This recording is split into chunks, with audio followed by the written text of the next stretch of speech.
साल से रिश्वत लेकर जेडीयू, आरजेडी और बीजेपी महिला के अकाउंट में पैसे डालती है। अरे तुमने इतना गरीबों का खून चूसा, उनका हक बनता कि तुम एक एक महिला के अकाउंट में कम से कम 50,000 तुमको डालना था। बीजेपी को जवाब देना है, नीतीश कुमार को जवाब देना है और 11 तारीख के दिन पतंग छाप को और उसके उम्मीदवार जनाब मंजूर आलम साहब को कामयाब करना है। हम तो दुआ करते हैं कि मौजूदा विधायक आबिदुर रहमान साहब को अल्लाह सेहत दे। उनका तो काम था कि वो घर में बैठकर आराम करते ताकि एक नौजवान अरारिया के जनता की खिदमत कर सके, दौड़े। हमको बताइए आपने कितने मर्तबा आबिदुर रहमान साहब को देखा 5 साल में? 1 मर्तबा, 2 मर्तबा, 3 मर्तबा, 4 मर्तबा, 5 मर्तबा, 6 मर्तबा, यानी 5 साल में 5 मर्तबा भी आपने आबिदुर रहमान साहब को नहीं देखा। क्यों नहीं देखा? क्योंकि आबिदुर रहमान साहब समझते थे कि कोई विकल्प नहीं है। मजबूरी की हालत में यहाँ की विधानसभा की जनता हमको वोट डालेगी, मगर हम, ए भाई हट जाओ ना, तुम हमारा प्रोग्राम खराब करने आएगा तुम, है? अरे हमको देखने आए तुम अपना कैमरा लगा रहे, तो बात है।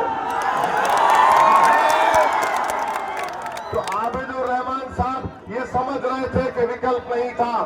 अब विकल्प क्या है? उस पार्टी का नाम क्या है? विकल्प का नाम मजलिस-ए-इत्तेहादुल मुस्लिमीन है। अब मजलिस आई है, यहां से मंजूर आलम साहब एक ताकतवर उम्मीदवार है। हम आपसे वादा कर रहे हैं, अगर आप मंजूर आलम साहब को कामयाब करते हैं इंशाअल्लाह, और मंजूर आलम साहब खातिर काम नहीं करेंगे, अगर वो काम नहीं करेंगे तो वो इसी दोबारा इस विधानसभा को नहीं आएगा वोट मांगने के लिए। तो आबिदुर रहमान साहब को आपने 10 साल मौका दिया, अब 5 साल के लिए आप ओवैसी की बात का यकीन करके सीमांचल को, अररिया के विकास के लिए, इंसाफ के लिए आपको पतंग छाप को वोट देना है। मेरे भाई, यहाँ पर पुल बनना है, रोड बनना है, स्कूल का इंतजाम होना है, किसानों के खरीदी का सेंटर इंशाअल्लाह यहाँ पर हम कायम करवाएंगे अररिया और किशनगंज में।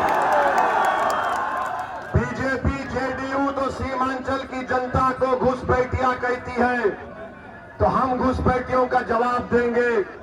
एक कांग्रेस के नेता हैं जो हमारे बारे में बहुत कुछ आजकल बोल रहे हैं, उनको बेचारों को घर में मोहब्बत नहीं मिल रही तो हमसे मोहब्बत कर रहे हैं। उन्होंने कहा कि ओवैसी मेरे अंगना में तुम्हारा क्या काम है? तुम्हारे बाप का अंगना है सीमांचल? अरे सुन, जब हमारे और सबके अब्बा बाबा आदम जब जन्नत से दुनिया में कदम रखे तो वो भारत में कदम रखे ही हमारे अब्बा की सरजमीन है, हमारे अंगना में। अरे मेरा अंगना है सीमांचल, मैं जब तक जिंदा रहूंगा जय सीमांचल का नारा लगाऊंगा। और फिर बोलते हैं कि इसमें ये बहरूपिया है। अच्छा, मैं बहरूपिया हूं, इसका कोई जमीन नहीं है, पगार नहीं है, कोई जात नहीं है। एक बात याद रखो, मेरा नाम मेरे बुजुर्गों ने असदुद्दीन रखा। असदुद्दीन के माने क्या होते? अल्लाह के दीन का शेर। और तेरा नाम टप्पू पप्पू है। और फिर तू नहीं जानता कि असद हैदर कर्रार के निस्बत से भी है, तो बहरूपिया तो असद नहीं हो सकता। मैं अपनी आवाज उठाता हूं, और फिर जहां इनका सवाल के जमीन और पगार नहीं है, अरे तेरे को जमीन और पगार मुझसे पूछने वाले, ये पूरा सीमांचल मेरा है, बता तेरा क्या है? ये पूरा सीमांचल मेरा है। 8 साल के बच्चे से लेकर 80 साल का बूढ़ा, हमारी मां और बहनें मुझे देखकर बोलती है पतंग छाप जिंदाबाद। और और ये साहब मुझसे पूछते हैं मेरी जात क्या है। मेरी जात मेरा दीन है, सुन, मेरी जात मेरा दीन है, मेरी शनाख्त भारतीय है। अब बोल तो क्या जवाब देगा। याद रख, मेरी जबान का मुकाबला तुम क्या तुम्हारे पार्टी का लीडर भी नहीं कर सकता। आप हमसे सवाल कर रहे हैं हम यहाँ पर क्यों आए। यहाँ पर सीमांचल में इंसाफ के लिए आए। और जो लोग मजलिस इत्तेहादुल मुस्लिमीन पर तनकीद करते हैं, मेरे अजीज दोस्तों और बुजुर्गों, मैं आपसे अपील कर रहा हूं कि बदलाव लाना पड़ेगा, बदलाव लाना पड़ेगा। और आप जानते हैं यहाँ के बीजेपी के एमपी ने भी क्या कहा था सीमांचल के बारे में। सीमांचल में रहना है तो ये करना पड़ेगा। सुनो बीजेपी के सांसद साहब, अपने घर में बैठकर बोलना, सीमांचल की जनता चाहे हिंदू मुसलमान दलित हो, गयूर जनता है, वो तुम्हारे इन दिल फरेब बातों को यकीन करने वाली नहीं है। और वो डरने और डराने का वक्त चले गया। मैं बताता हूं, यहां पर बीजेपी को आपने देख लिया, जेडीयू को देख लिया, अब आपके सामने मजलिस है। गठबंधन से हम कहना चाहते हैं कि बताओ आपने 17% अल्पसंख्यक समाज से क्या इंसाफ किया। 17% अल्पसंख्यक समाज से क्या इंसाफ किया, कुछ नहीं किया। जो 14% यादव हैं उनको 36% टिकट दिया। जो हमको गाली देते हैं, जो हमको बहरूपिया हमारी जात पूछते हैं, अरे 1960 से 2020 तक जितने बिहार में विधानसभा के चुनाव हुए, तुमको मालूम कितने मुसलमान विधायक हुए? सिर्फ 8%। 1960 से 2020 तक। तो जो हमसे हमारी जात पूछ रहे हैं, बताओ तुमने कितनों को कामयाब किया। अगर बैकवर्ड क्लास को लेंगे तो उनके करीब 40% कामयाब हुए। अगर फॉरवर्ड क्लास को लेंगे तो उनके करीब 40% के कामयाब हुए। आज आप मजलिस पर उंगली उठाते हैं। मेरे भाई, मजलिस से दुश्मनी इसीलिए है कि हर समाज और हर समुदाय की सियासी लीडरशिप हो सकती है, मगर अगर किसी की नहीं हो सकती, वो आपकी लीडरशिप नहीं हो सकती है। क्यों?